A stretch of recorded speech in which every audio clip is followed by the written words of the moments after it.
Hello,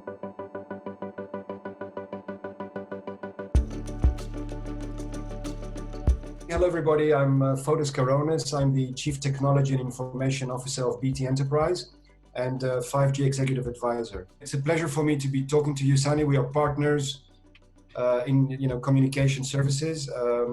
RingCentral being one of our prime partners of BT for the broader enterprise sectors. Thank you, Fotis. Hey everyone, I'm Sunny Dhami, Senior Director of Product Marketing at RingCentral. I'm very privileged to be here with you, Fotis, today to talk about our partnership, but also talk about some of the things that RingCentral has been doing in these unprecedented times to help support our customers and also help support businesses with their ability to transition to a fully remote workforce and to be able to provide them the tools and capabilities to do so. There of loads of people working over the network. Today we're seeing like 230% increase of data in the last 3 weeks, and that increase is just massive. Under these extraordinary situations of COVID, I'm sure we can exchange some of our experiences. And COVID-19, how does that impact RingCentral as a result of this crisis? Increase on load on the network was one of the first things that we saw. And luckily for RingCentral, we had built and architected our infrastructure to be able to cope with sudden spikes and the ability to add users on instantly. And that actually came to fruition throughout these unprecedented times. What we've seen as a business is other businesses coming in to try and find a solution to stay communicating, to stay connected with their customers, and to stay connected with their colleagues and employees. So we've had an influx of inbound interest on how we can help support businesses. And that's not just in a solution, but customers we've already got in how they can make changes to their existing solution. Do you have any lessons learned from your customers on remote working? And do you want to share it with us? We've been in constant and regular contact with as many of our customers as possible. One of our customers mentioned over-communicate, and they are running regular check-ins. They do regular happy hours and team quizzes. So it's not all just check-ins about work. They're also checking in socially. One of our customers shared a great piece of advice, which I've very much taken on board, is create an imaginary office colleague. So whenever they leave an empty glass or forget to pick something up, you can blame them rather than take the blame. So that's working very well for me and my wife at the moment. I think the other thing was help people get set up in their office environment. Not everybody's used to working from home or being at home, so make sure they've got the tools that they need. So access to a decent internet connection, make sure they've got the hardware that they need. So some of our customers were used to having physical desk phones, and that's not something that's needed on the solution, but that was a preference. And the other is just trying to make a dedicated workspace. So a few of our customers have come back and said it's very difficult to have a sustained period of remote working whilst doing it sort of on your sofa or at the end of a bed. Try and whether it's a coffee table, whether it's a desk, do have a dedicated space where you can go to work, and then also you're able to switch off. So you are able to define the difference between your work day and your home day, especially now as we're advised not to head out as well. Is this crisis heralding a new approach to remote working? And if so, how will the businesses prepare for this new world? I can't imagine we come out of this and remote working is not a key element of a business continuity plan, at least, or a plan of how businesses look to prepare for the future. Some of the interesting things we've seen with some of our customers we've been helping is they've actually seen increases in productivity. And some of those have said it's due to people not having to waste time on a commute. Some people have obviously got a good home office structure, so they're able to shut themselves off from the daily distractions of being in the office and are able to continue to work. And an interesting stat I was speaking to an agency about, a business told them that actually it's some of their most introverted employees that are now creating and providing some of their brightest ideas because they're in a situation and scenario that suits their way of working. So I do think that now is a new normal that we're in, but a few months from now will be a and even more of a new normal. The same for us, as BT, the well-being element is super important. As we know, people are, they're stuck looking at the mails, being in video conferencing, and the demand is double because you also have your family, and there's increasing demand on both sides, right? I presume. So that's we need to give time to people that must take leave, they must take time off, they must take their, whatever, half an hour exercise every day, so we can maintain that balance. We don't know how long this particular situation is going to continue, of course.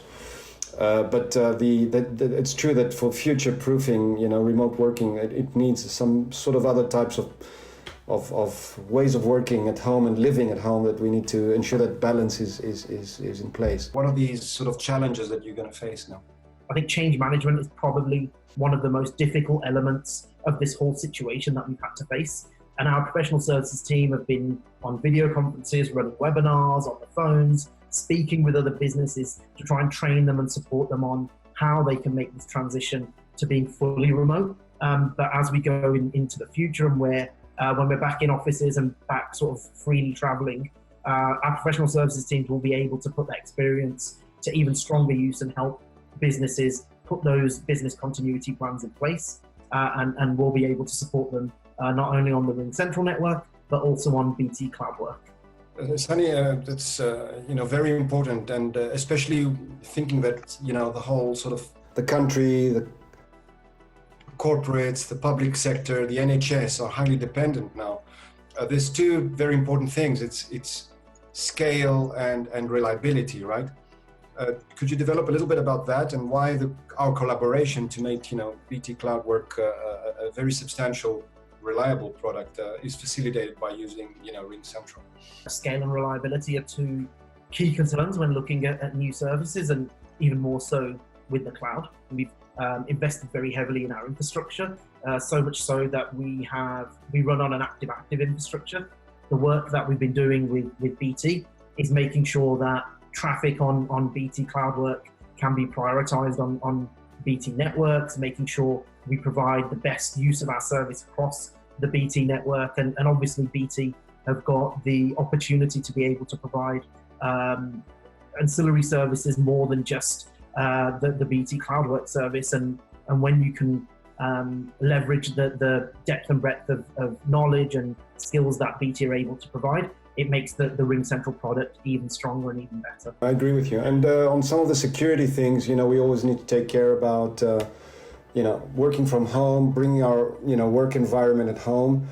How do we respond to mails that we don't know? You know what I mean? The risks under these circumstances of malware, or all sorts of things that may come in by clicking mails that we shouldn't, and taking care about, of course, not using a home environment to use, credit card details and things like that. We were pretty conscious from the BT side. Digital transformation, Sunny, is a hot topic, right? How's RingCentral dealing with the subject? Yeah, we've been working with businesses for a long time around supporting their digital transformation. When a business is looking to make a transition to change the way they're working for the better, communications is a core part of how they do that. I think one of the key things is to understand that a digital transformation is a longer term journey. It's not about taking your on-premise solution, whatever it is, and putting it into the cloud and that's done and it's a like-for-like transition. It's more about how you make those improvements and what you're trying to deliver